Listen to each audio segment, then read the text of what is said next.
Alas 5 na, kung may katanungan, may kasagutan.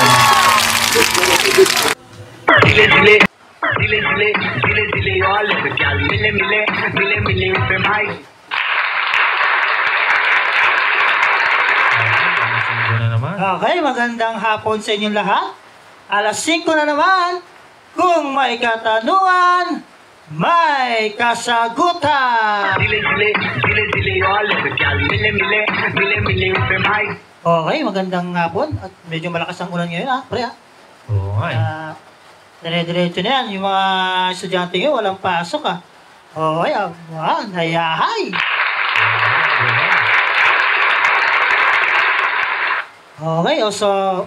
Ito na naman ang mga magtatanong. Ang dami-dami na naman to. Marami na naman ang ating mga katanungan ngayong araw na to. Susunod na lang yung iba kasi langgal 5 katanungan lang tayo, pare. Okay, sige, basahin na natin yan. Ito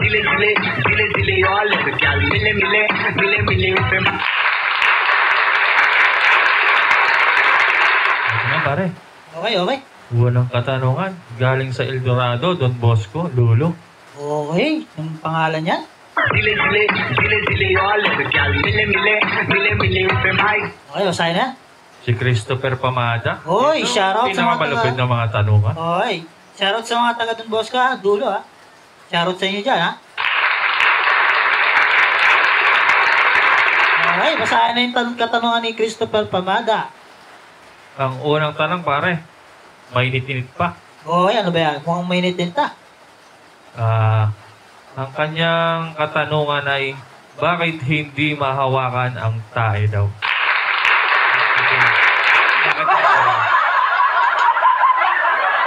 Ano nga ulit, pre? Pakiulit niya yung katanungan. Mukhang hindi ko masyado naintindihan. Bakit hindi daw pwedeng hawakan ang tubol? Ang katanungan, basta pa dapat eh. Baka tindihan ang katanungan mo, Christopher Pamada, ha? Ha? Legend ka talaga, ha? Sobrang legend mo. Kaya nagbana kami sa'yo, eh. Okay, sagutin na natin yung katanungan ni Christopher Pamada. Okay. Alam mo, Christopher Pamada, kaya hindi nahahawakan yan tayo. Kasi siga yan, eh. Siga ng daan yan. Huwag ka mahawakan, hindi ko... Sigurado talaga, makakuryente ka talaga. Kaya kapag hinawakan mo yan, magsusuka ka. Walang gustong humawak yan. Pero swerte raw ang kakahawak niya, pare. Oo, napakaswerte. Napakaswerte kasi sabi daw nila, pagka napakaroon ng apes, swerte daw. Okay, nasagot na yung katanungan. Christopher Pamada ng El Dorado, Don Bosco. Ay, shoutout sa mga taga-Pamada dyan, ha? Lalo sa mga idol natin dyan. Shoutout nga pala sa mga taga-El Dorado. Oo, at saka mga taga-El Dorado. Yung kumpara natin dyan si Salde Pamada, ha? Tsaka si Resty Pamada. Shoutout sa inyo dyan. Okay, mga kaibigan natin mga taga-Don Bosco. Oo, mga taga-Don Bosco dyan. Kamusta ka? Jason Israel, no? Tsaka sila. Baka naman. Oo, baka naman. Sila, pangalan? Basta hindi na namin kayo malalahat. Basta alam nyo kung sino kayo. Okay, sunod na katanungan. Ikasa mo na ang pangalawang katanungan, pare. Okay, meron tayong isang special na katanungan, ha? Okay, ito na susunod na katanungan. Okay. Nanggaling naman sa Batangas, pare. Okay, shoutout sa mga taga Batangas dyan, ha? Ngayong maulan, mukhang talagang antindi ng lamig dyan, ha? Yung payo ko nga pala sa mga driver dyan, mag-iingat kayo. Mag-iingat kayo. Ingat, ha? Malakas ang ulan. Ingat. Ay, shoutout na lang muna mga dyan yung asawa ko, ha? Nasa Batangas yun, si Jessica Elizalde. Okay, ito na pare ang kanyang katanungan, pare. Okay, sige, ito. Bakit daw tuwing umaga tumitilaok ang kanyang mga manok? Sino ba yan pare? Sino ba yung nagtanong na yan? Nang maano yan? Nang maano yan? Ayos na mga Nang mabigyan ng isa. Sino ba yan pare? Pero, sa totoo sila pare bakit nga ba tumitila ako nga naman ng manok sa umaga pare? Eh, di ba nga pre, meron kasabihan na pag tulog manok ka lagi yung maaga nagigising, di ba? Hindi, kasi para sa akin naman pre, pag tilaok na manok, tanda na umaga na yan pare, di ba? Oo. Tama ka dyan, pre. Tama ka dyan. Kaya yung katanungan mo pare, ayos yan. Ayos yan. Ayos. Maganda yung katanungan mo. Marami sa katanungan, ha? Parang walang pinagkaiba ano ang nauna, itlog o ang manok. Oo, yung una. Sino ba nagtanong nun? Okay, susunod na ating katanungan. Nasagot na nga yung katanungan. Okay, susunod na. Kasana yan? Dile all of the gal. Mile पे भाई. Okay, ito naman, taga-Pasig naman pre. Hoy, taga-Pasig. Hoy, shoutout sa inyo mga taga-Pasig dyan, ha? Ingat-ingat po tayo sa mga taga-Pasig dyan. Mga taga-Pasig, ha? Ingat po tayo kasi masyadong ulan, ha? Oo. May bagyo. At balita ko, mataas na daw Oo, ang baha mataas dyan. ang tubig. Ingat, Ingat po kayo. okay? Ano ba ang Okay. Sino ba ang katanungan, pangalan ng ating... Si Christian pare. Hoy, Christian. Shoutout sa'yo, Christian. Taga-Pasig. Ano ba ang katanungan ni Christian? Ito na pare. Ang kanyang katanungan. Bakit daw lagi na lang daw siyang nalulumbay pagkawala ang kanyang girlfriend? Ay, hirap yan pare. Hirap yun. Huwag kang malumbay. Baka naman kasi, nagpapakaserang sa iba. Baka kaya nalulumbay ka pare kasi alam mo na, nakakalapit ka na. Pagkawala ang asawa. Malamig pa naman ngayon. Sobra, ang sarap Lalo pa na naman. ngayon, Ang maulan. sarap-sarap pa naman na may kayakap ngayon. Lawat gabi. Nakakatumot pa naman to ngayon, ba? Sigurado, iba tumatayo talaga na. May siyang ang kasagutan namin yun sa katanungan mo, Christian. Huwag kang malumbay. Kung malaki ang iyong tiwala sa girlfriend mo, babalik yan. Yun nga lang, dalawa na sila.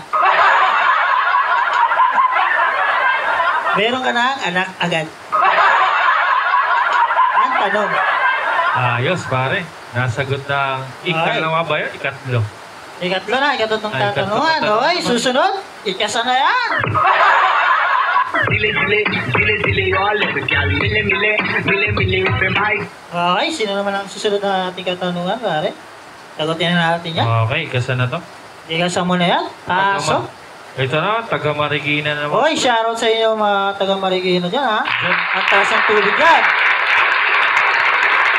ito talagang mga bahain na lang. Oo, sana safety kayo dyan, ha? Marikina. Sana safety lahat dyan. Kung kayo ay pinapalikas na, magsilikas na po, ha? Okay. Okay. Eto, Sino ba yan, pare? Sino ba yung... ang pangalan niya ay Rose Ann. Hoy, Rose Ann. Shoutout sa'yo, Rose Ann, ha? Ang kanyang katanungan pare, bakit daw pag umuulan, ang sarap, ano to?